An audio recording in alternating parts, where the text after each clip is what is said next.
Dear students, आज हम हमारी हिंदी की महाभारत का चैप्टर नंबर 35 करेंगे। चैप्टर का नेम है भूरिश्रवा, जयद्रथ और आचार्य द्रोण का अंत। अर्जुन जयद्रथ के साथ युद्ध कर रहा था। तभी उसने देखा कि भूरिश्रवा ने सात्यकी को ऊपर उठाया और जमीन पर पटक दिया। अर्जुन ने देखा कि सात्यकी को भूरिश्रवा घसीट रहा है, तो अर्जुन ने श्री कृष्ण से कहा कि मैं भूरिश्रवा से नहीं लड़ सकता, क्योंकि दूसरे के साथ लड़ने पर बाण मैं कैसे चला सकता हूँ। इस तरह अर्जुन और श्री कृष्ण बातें कर रहे थे और साथ साथ अर्जुन जयद्रथ से लड़ रहा था। और उसी समय अर्जुन ने देखा कि भूरिश्रवा ने सात्यकी के शरीर को अपने पैर से दबाकर और दूसरे हाथ में तलवार लेकर उसे मारने वाला था। तभी अर्जुन से रहा नहीं गया और उसने तान कर बाण भूरिश्रवा पर चलाया। बाण लगते ही भूरिश्रवा का दाहिना हाथ तलवार से कटकर जमीन पर जा गिरा। भूरिश्रवा ने हाथ कट जाने पर भूरिश्रवा ने कृष्ण की निंदा की, तो अर्जुन बोला कि तुमने उस वक्त भूरिश्रवा की हत्या करने की कोशिश की है जिस समय वह अचेत होकर निशस्त्र पड़ा है। और उस समय तुम कहाँ थे जब तुमने मेरे पुत्र निशस्त्र पुत्र अभिमन्यु को मारा था? उस समय धर्म कहाँ था? तो उसकी ये बात सुनकर भूरिश्रवा जमीन पर बैठ गया आसन जमाकर, और उसने वहीं आमरण अनशन शुरू कर दिया। और तभी अर्जुन ने कहा कि वीरो, तुम सब मेरी प्रतिज्ञा जानते हो कि मैं अपने बाणों की पहुँच तक अपने किसी भी मित्र या साथी को शत्रुओं के हाथों मरने नहीं दे सकता। ये मैंने प्रण कर रखा है, इसलिए सात्यकी की रक्षा करना मेरा धर्म था। उसकी ये बातें सुनकर भूरिश्रवा ने शांति से अपना सिर झुकाया और जमीन पर टेक दिया। उसी समय सात्यकी ने भूरिश्रवा का सिर जो है धड़ से अलग कर दिया। तो सबके मना करने पर भी सात्यकी ने यह कृत्य किया। सबने सात्यकी की निंदा की। खोरसेना को तितर बितर करता हुआ अर्जुन आखिर जयद्रथ के पास पहुंच गया। जयद्रथ भी वीर योद्धा नहीं था।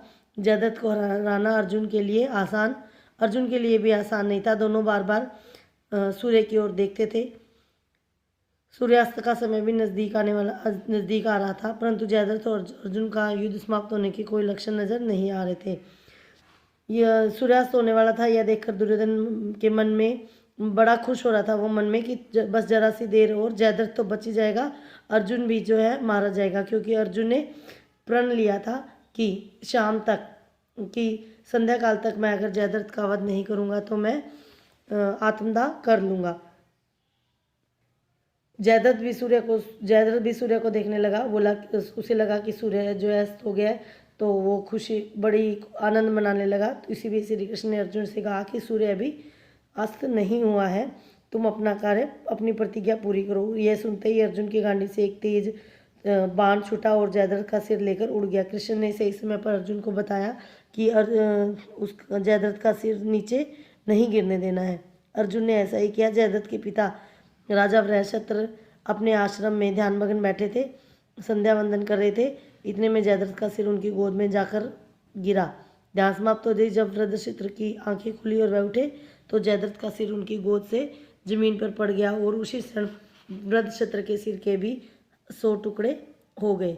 जब युधिष्ठिर ने जाना कि जयद्रथ मारा गया तो दुगने उत्साह से पांडव सेना ने आचार्य द्रोण पर आक्रमण किया। 14वें दिन का युद्ध केवल सूर्यास्त तक ही नहीं हुआ, बल्कि रात तक भी चलता रहा।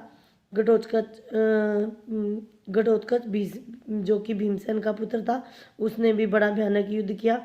घटोत्कच ने कर्ण को इतनी पीड़ा पहुंचाई कि कर्ण इंद्र द्वारा दी गई शक्ति जो कर्ण ने संभाल कर रखी थी अर्जुन को मारने के लिए, उसका प्रयोग उसने घटोत्कच को मारने के लिए किया।